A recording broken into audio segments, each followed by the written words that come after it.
Hi, Cancer. Well, unfortunately, the last reading I did for Aries cut off, and I realized that my good recording camera has some sort of a time limit on it. The one way I can assure that my readings get uploaded is to do them on my phone. So, unfortunately, your reading is going to be recorded on my phone. But I did want to get one done, and I'll tell you real quick what I've decided to do. Instead of shuffling on camera, because I take a long time to shuffle, and in addition to that, I take quite a while reading my cards because I can give you a general read from what the cards mean, but I really like to look at my cards and figure out what's really going on. And this gives me time to look at everything when I shuffle and I can lay everything out. Second thing is how I decide what sign I'm going to read is from my three major decks, I pull from the top of the decks after I shuffle them until I get a major arcana associated with that sign. And that's how I know which sign. So with two of my decks, I got the chariot um, sequentially. So then I knew that because the chariot is associated with the sign of Cancer in the major arcana, I knew this reading was for you. So when I started pulling your cards, I after the first card and then the second one, I really knew what I was looking at here, and it only came out to confirm what I saw. On one hand, I was relieved it wasn't a love reading, but on the other hand, I wish it was because it's, um, it's life, but it's not always the best thing. And quite literally, with your sign and Cancer, it's what I saw. And what I'm seeing here is a family member. Now, this could be in your past, but what I'm reading here is there's somebody, I want to say somebody who's not even of an old age, maybe somebody younger, somebody very close to you. And it could be male or female. I'm strongly getting the sense that it's a sibling or a best friend, somebody you grew up with in childhood. And now I know, even though this is the patience card, I could see this clock here. Time's running out. So this is either somebody, like I said, somebody from your past, but I'm getting that something that happened in your past, but I really feel like there's somebody in your life right now who is currently dying from an illness. It could be somebody just sick in the hospital having surgery, that kind of thing, but it could be that, but I strongly get a sense that this is somebody close to you that's dying. If you are a Cancer who is a religious person who believes in God and goes to church, I think you're struggling with your religious beliefs right now and God because of what is happening, and you just don't know why this is happening to you. I just, right here I saw an angel. If this is a sibling or a cousin or somebody, a best friend, I believe that they have children, and you're either helping take care of their children, or you grew up with them in childhood. Before the death card even came out, and it's rare that a card reader will see death in a literal sense. And even with the Five of Cups, I mean, usually that's regret, but it sort of made me feel like death again. Like I'm feeling like these are urns, and just a really strong message here that somebody is passing away.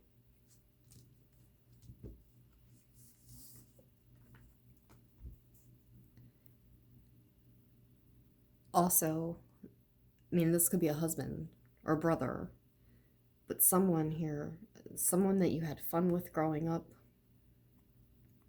And now, they're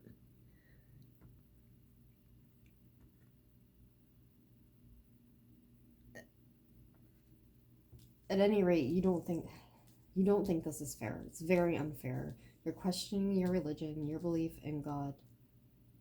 And the other thing I'm seeing here quite clearly is that you've been taking care of this person, or helping to take care of this person, take care of their finances, but I'm seeing in particularly, taking care of them, literally taking care of them physically, health wise.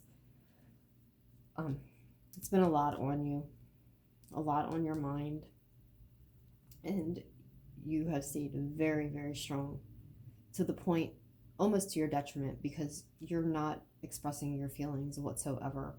You are trying to be the strong one in the family. You don't want to be a martyr. I'm getting that word.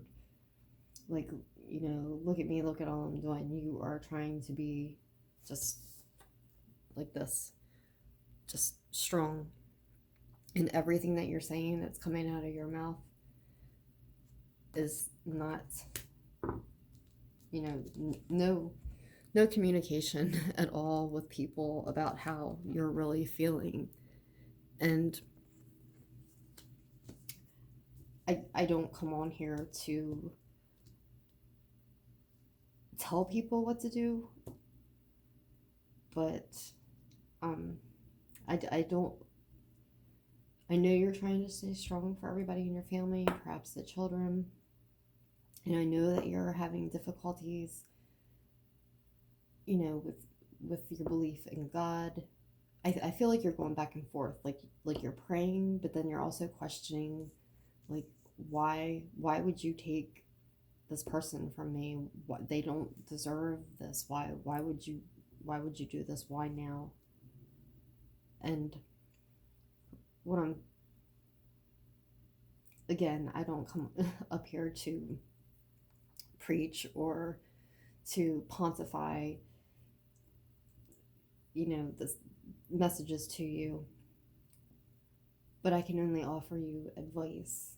And my advice would be to, and I don't, just personally, I grew up in a sort of religious family and that kind of stuff, but I've, went on to have my own spiritual beliefs, but that's not an issue here. What I'm seeing here is somebody who has faith in God, and I think an affiliation with a church, if I'm not mistaken, or some type of affiliation with, or some type of religion. So that's why I'm saying what I'm about to tell you is, I think it would be beneficial, if you want to stay strong for your family, to go to your minister or your pastor. This is a strange sort of reading for me, because I don't usually get these kinds of messages, but you do need. I see these candles and this, and I'm seeing these bubbles as like tears, and it's a lot. There's scrolls on her face, and they remind me of just like worn lines, like she's tired, and you're kind of just off in your own world, like trying to handle all this by yourself. I do. First, let me go back to what I was saying. I think it would be helpful for you to go to your minister, go to your pastor, and just sit down and talk with them, because they really are. I mean, besides being, preachers or pastors and giving sermons on Sundays, they can also give you advice, and if it's a more religious kind of thing that you're affiliated with, then do that. Go at least speak to them. You need somebody to talk to. You cannot deal with this on your own. Now, I can see that you've had a lot of time to spend with this person, so I'm not seeing any regrets as far as like when they pass away, or if this person has passed away. You had very open communication with them, or you do with them, so you're not going to have any regrets in that aspect. But again, if you keep all these emotions to yourself while this is going on. You're going to be so distraught by the time they go, because they are going to pass away. This is not one of those things where I'm saying that somebody's sick and they're going to get better. Unfortunately, it's not one of those readings. This person, and you know this, and everybody knows this, that it's, I mean, I would even go as far to say that the hospice is already there with them.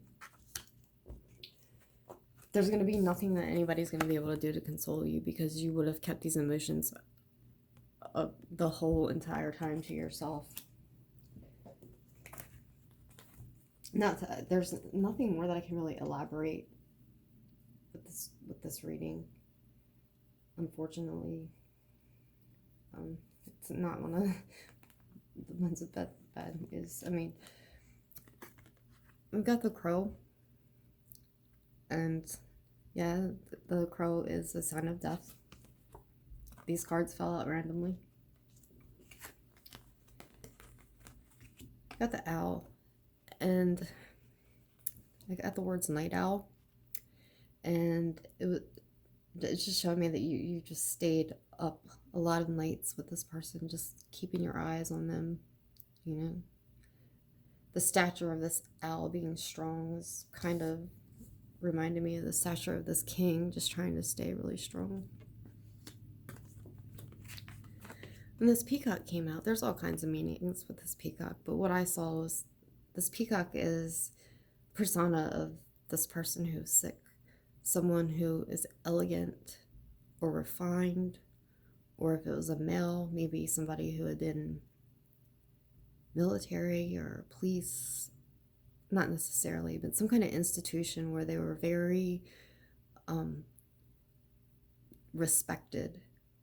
And if this is a female, which I got a really, really strong sense this is a female, she's just the epitome of a woman. Graceful, beautiful, it was good mother, somebody who you kept saying, you know, just doesn't deserve this. Why? You know? And then we have the butterfly. And I think this is a message that when this person passes, and you see a butterfly, and I'm seeing specifically a monarch butterfly, that it'll be their spirit. So they will visit you in spirit. I'm gonna get one fairy card for you.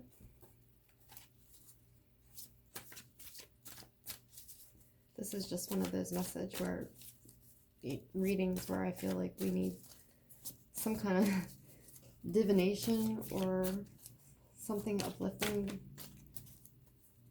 I don't redo my shuffles for my readings.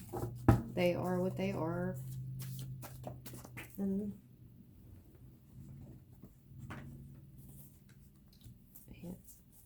the Lady of the Harvest.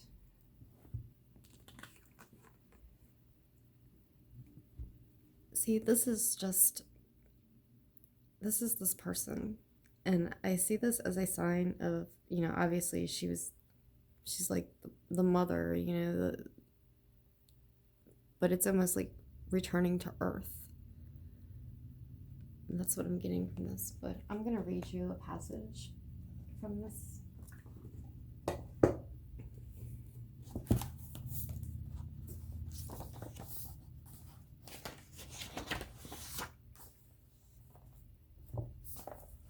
After we have experienced the nurturing and fulfillment of the bright mother, the Lady of the Harvest, also called Old Women or Crone, helps us to let go of what is finished and liberate ourselves to move on to the next phase of our activities and relationships. As in the natural world, the old becomes compost for new growth in our lives. The Lady helps us to adapt to change and release. Often we associate the Lady of the Harvest with loss, regret, and grief, and often we are right to do so. The basic phases of grief are shock, denial, anger, guilt, emotional storm, acceptance, regaining of perspective, the beginning of healing, and the deepening of our capacity for love. The Lady of the Harvest understands grief and is patient and kind as we go through the sometimes painful process of letting go. We may well need to be patient and kind with ourselves. We should note here that the grieving process is the same for little losses and large ones. Only the time scale and the intensity of the emotions vary, but they vary enormously. We might go through all the grieving stages of a small loss in a few minutes, while it may take years for a greater loss. On the other side of this letting go business, there are many things that make us lighter and happier when we release them. Old traumas, tasks, or stages in our lives that we are glad to have finished, unhappy relationships, or feelings that cause us pain and inhibit our growth. Sometimes we simply, comfortably finish with one aspect of our lives and move on to the next. Happily anticipated releases are causes for celebration, and the old woman joyfully celebrates with us. In this card, we see both the patient acceptance of loss and the joyful celebration of liberation. When we liberate something in ourselves or in the world, we grow to be more like the Lady of the Harvest, developing her capacities within us. It is time to accept change, to move on to the next phase. Power and strength in the present and future come from releasing the past. This is a time of liberation, and we might as well cooperate with it. It will happen, whether we want it to or not. Release and liberation may be painful or joyful, depending on the circumstances. Cry if you need to. Be joyful if that is appropriate, but in either case, trust the process. Acknowledge what you feel and prepare to move on. When we block the liberating energy of the Lady, we may refuse to accept a loss or cling to outgrown pains, traumas, or limiting ideas. We may deny reality. Shock and denial are the first stage of grief, but we need to move on past that and eventually gain a healthy balance in the present. If we stay in denial, the grief cannot heal. Denial can be the denial of reality or the denial of our feelings. Either one prevents us from moving on to healing. The universe moves on. We have no choice, really, but to move on with it. Twisted, this energy of release can move in various directions. One possibility can be the letting go program, an automatic process, like a computer program, where we compulsively push away things we actually want and need. Another twist on this is to turn away from the things in our lives that give us satisfaction, fulfillment, or joy because we cannot have the one thing we want, so it seems reasonable to have nothing at all. This kind of sulking can easily be carried to an extreme. The destructive mode of release can be summarized by the bumper sticker saying, "If you love something, let it go. If it doesn't come back, hunt it down and kill it." This is the "if I can't have it, no one will" attitude.